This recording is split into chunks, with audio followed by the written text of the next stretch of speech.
नमस्कार, बहुत स्वागत है आपका। इंडिया वॉइस देख रहे हैं आप, मैं हूं आपके साथ शिवम सोनी। छत्तीसगढ़ में चुनावी बयार है, मुद्दे हजार हैं। छत्तीसगढ़ में चुनाव है, इसके लिए विपक्ष के पास तमाम सारे मुद्दे हैं। 15 साल तक सत्ता का सुख भोगने वाली बीजेपी अब विपक्ष में है और पिछले 5 साल से भूपेश बघेल की सरकार चल रही है। तो ऐसे में बीजेपी तमाम मुद्दों पर सरकार को घेरने के लिए आक्रामक है और कोई कसर नहीं छोड़ रही सरकार को घेरने की। छत्तीसगढ़ के सूरजपुर जिले की घटना है, जहां पर सूरजपुर जिले में बेरोजगारी भत्ते को लेकर बीजेपी युवा मोर्चा यानी कि भाजपा ने कलेक्ट्रेट का घेराव किया था और इस दौरान कानून व्यवस्था के मद्देनजर पुलिस ने 7 बीजेपी कार्यकर्ताओं को हिरासत में लिया, उनके खिलाफ अपराध पंजीबद्ध किया। मुद्दे ने अब तूल पकड़ लिया और सरकार को घेरना शुरू कर दिया गया है। तो गिरफ्तारी पर रार, सियासत आर पार। रिपोर्ट आप देखिए, उसके बाद चर्चा की शुरुआत।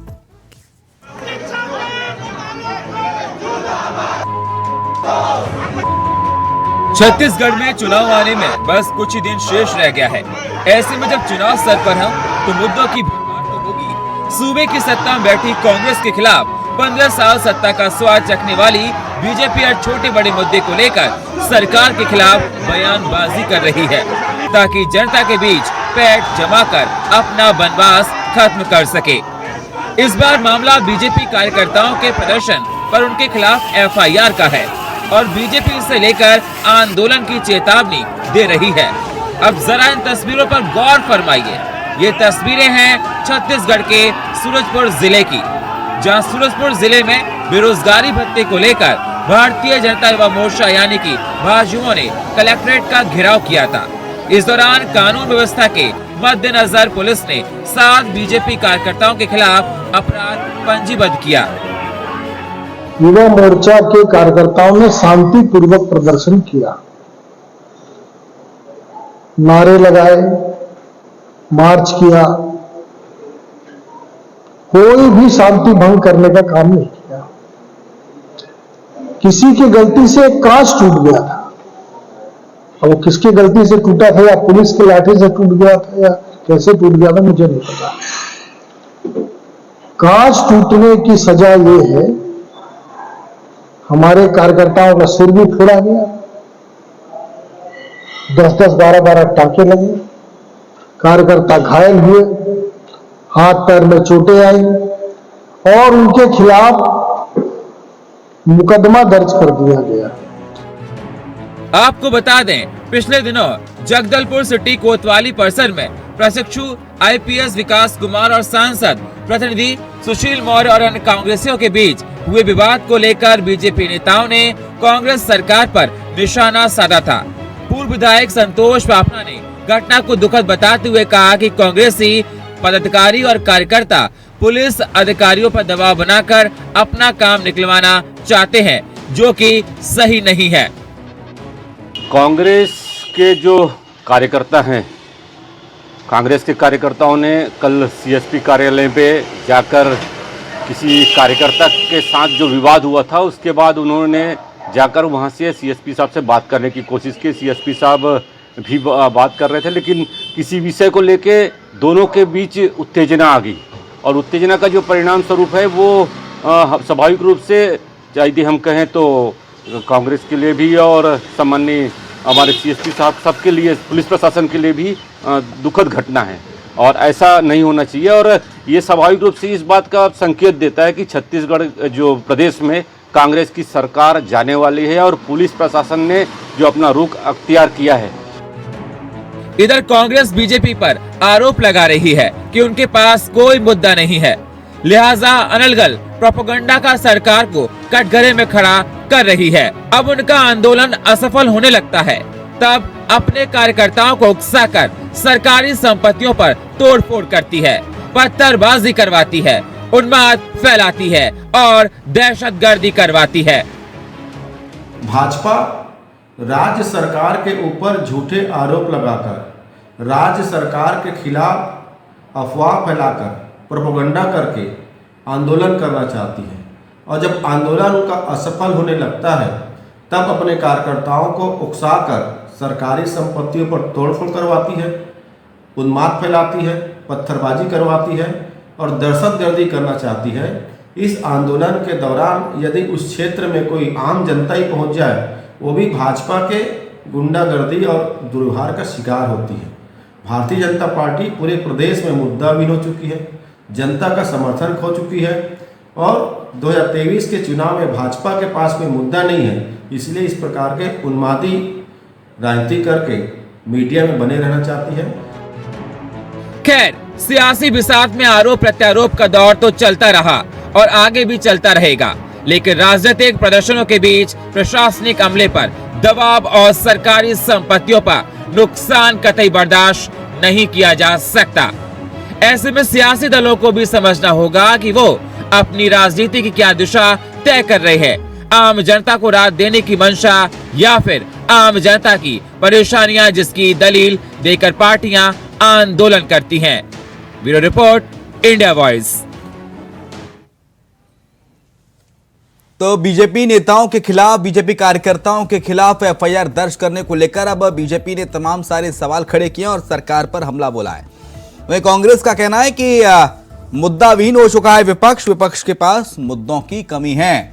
सत्यप्रकाश सिंह है, प्रवक्ता है कांग्रेस पार्टी का हमारे साथ। राहुल टिकरिया है, प्रवक्ता है भारतीय जनता पार्टी का हमारे साथ याज्ञवल्क्य मिश्रा साहब जल्द जुड़ेंगे राजनीतिक विश्लेषक के तौर पर। लेकिन शुरुआत आपके साथ राहुल टिकरिया, क्योंकि सरकार कह रही है, कांग्रेस कह रही है कि सर विपक्ष के पास नहीं है मुद्दा और इसलिए अनर्गल बातों को तूल देने की कोशिश हो रही है विपक्ष के द्वारा प्रदेश में। देखिए, सबसे पहले बात तो प्रदेश में जिस प्रकार से कांग्रेस के कार्यकर्ता और कांग्रेस के विधायक खुलेआम गुंडागर्दी करते हैं, मैं खुलेआम गुंडागर्दी का एक ही कारण कहूंगा क्योंकि इनके विधायक भी ऐसे हैं। आप बृहस्पति सिंह जी का देख लीजिए, खुलेआम बैंक कर्मी को झापड़ जड़ देते हैं।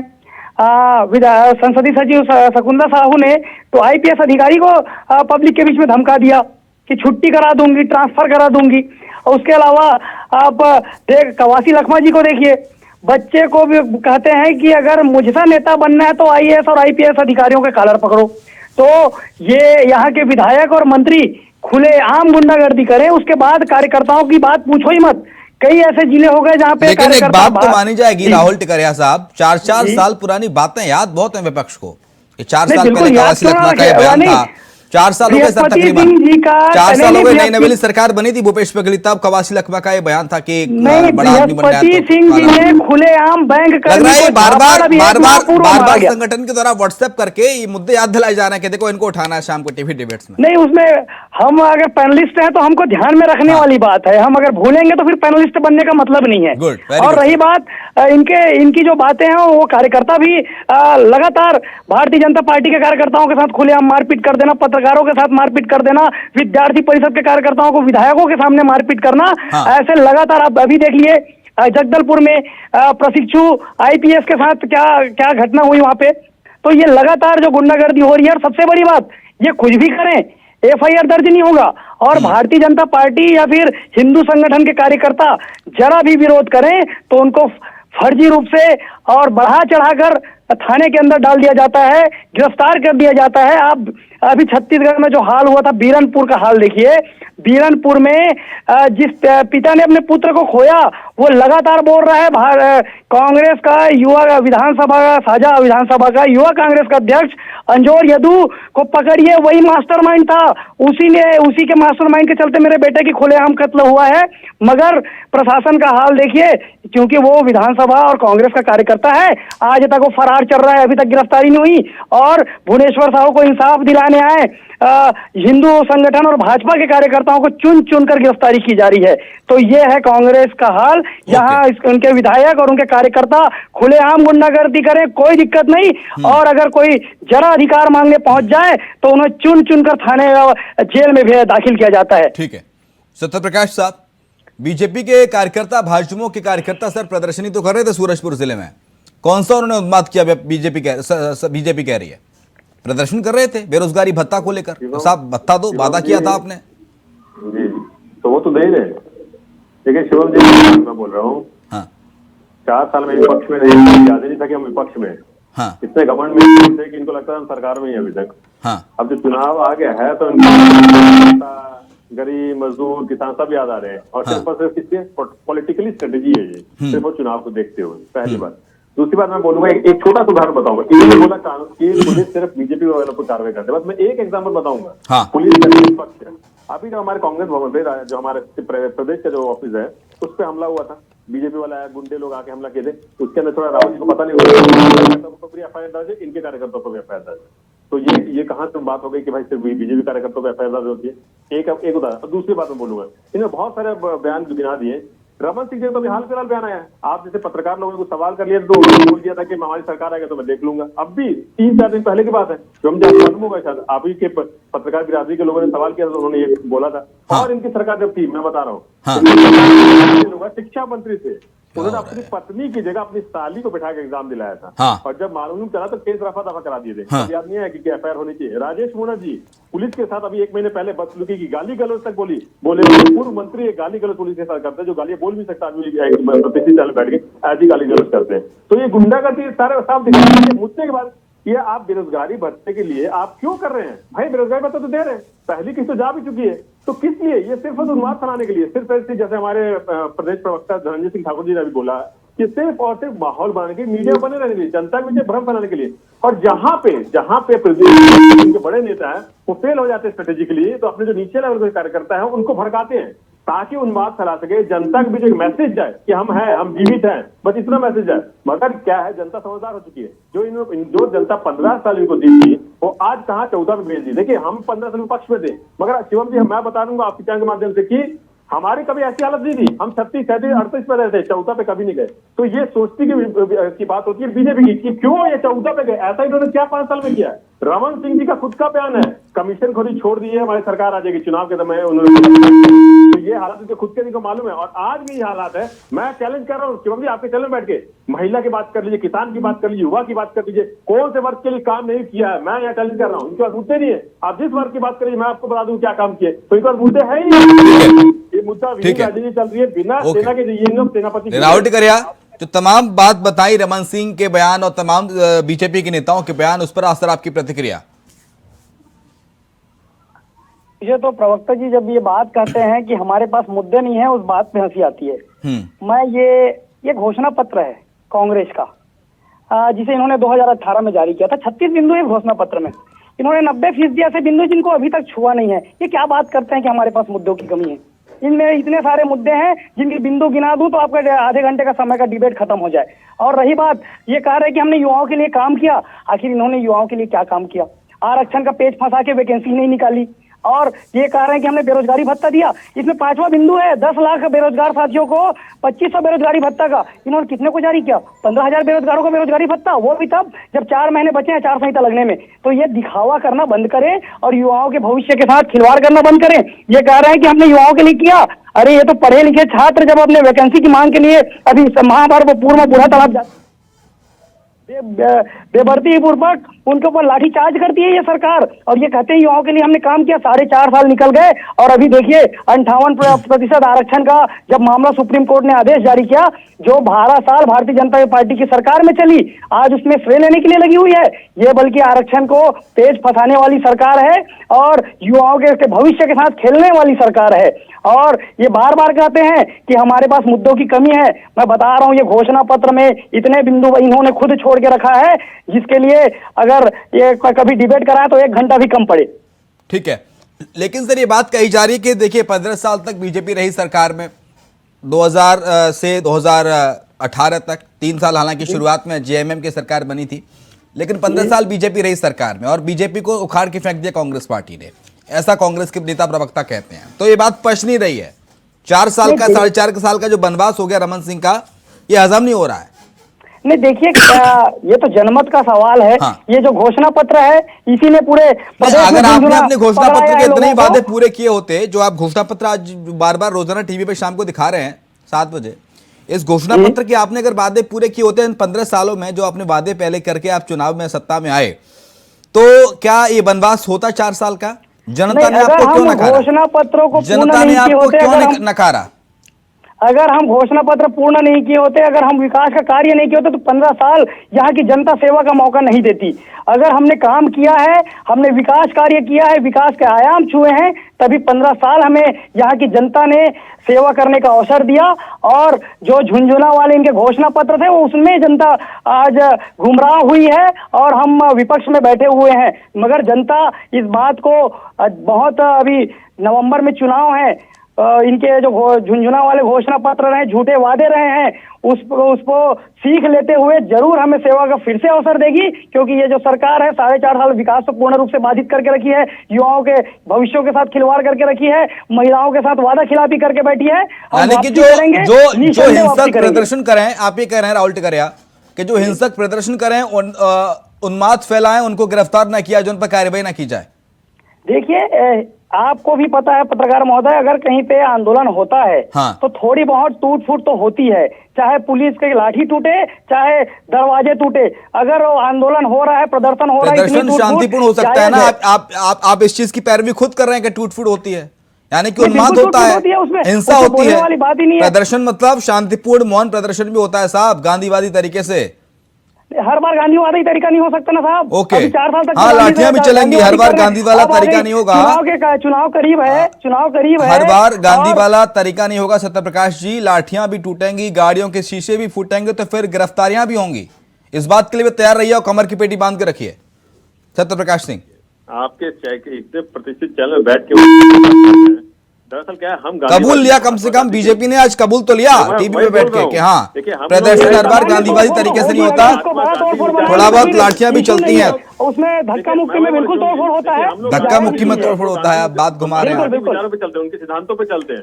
मगर जो बीजेपी है वो नहीं समझ सकती ना, अहिंसा की भाषा सही में समझ ही नहीं सकती, क्योंकि उनकी विचारधारा गोडसे की विचारधारा है, सावरकर की विचारधारा। अगर प्रदर्शन हो, उन्माद हो, लॉ एंड ऑर्डर मेंटेन ना हो, तो फिर आप कहते हैं कि कानून व्यवस्था का राज इकबाल खत्म हो गया छत्तीसगढ़ में से। नहीं तो वही तो मैं बोला, कानून व्यवस्था है तभी तो देखिए तुरंत एफआईआर होती है, तुरंत जो शांति प्रक्रिया जितनी होनी चाहिए वो तुरंत शांति वहां पे लाई जाती है, स्थिति सामान्य की जाती है कानून प्रक्रिया के तहत। और दूसरी बड़ी बात, जब ये आंदोलन करते हैं तो बैरिकेड लगाया जाता है और उसका तोड़फोड़ की जाती है, तो कानून का पालन नहीं करने का उनके काम करते हैं। लोकतंत्र है, आप कीजिए, मंत्री बनता है,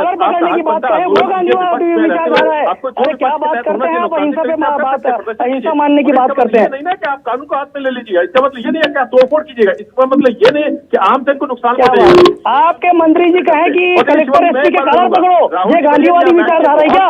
कौन से गांधी जी से सीखे हैं? ये बात भी बता दीजिए। कई गांधी हैं आपके पार्टी में, कौन से गांधी को मानते हैं आप? सबसे कम है, हमने कम से कम गांधी को मानते हैं, ये बता दीजिए। लोगों को यहाँ पे रोजगार दिया, हमने लाइवलीहुड कॉलेज के माध्यम से हमने करीब 8,000 युवाओं को रोजगार के साथ जोड़ा। 12,000 कहाँ से दिया आपने? आपने तो रोजगार का आरक्षण में फंसा के रखा था। कहाँ से आरक्षण आया? 24,000 रोजगार आया?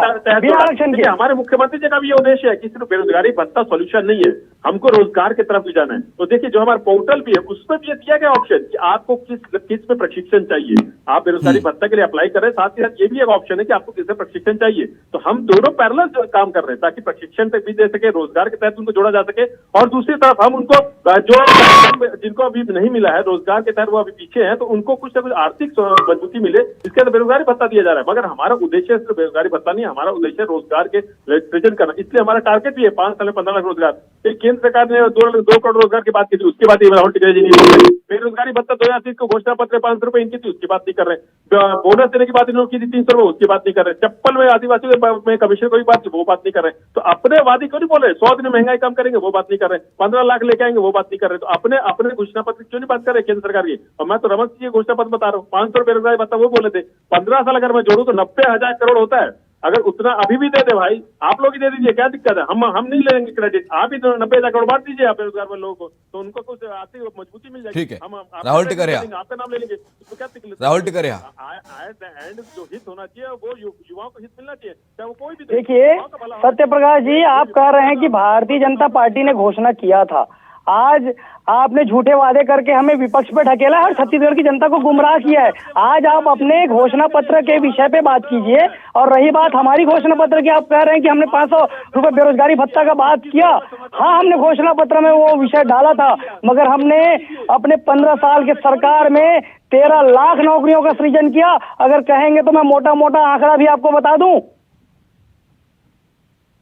सत्यप्रकाश जी की आवाज थोड़ा खोलिए, पीसीआर आवाज आ रही है? प्रदेश आए 15 साल अगर आप लोग अच्छे से काम कर लेते, युवाओं की बात सोचते। सत्यप्रकाश जी का ऑडियो कम आ रहा है, थोड़ा तेज करिए।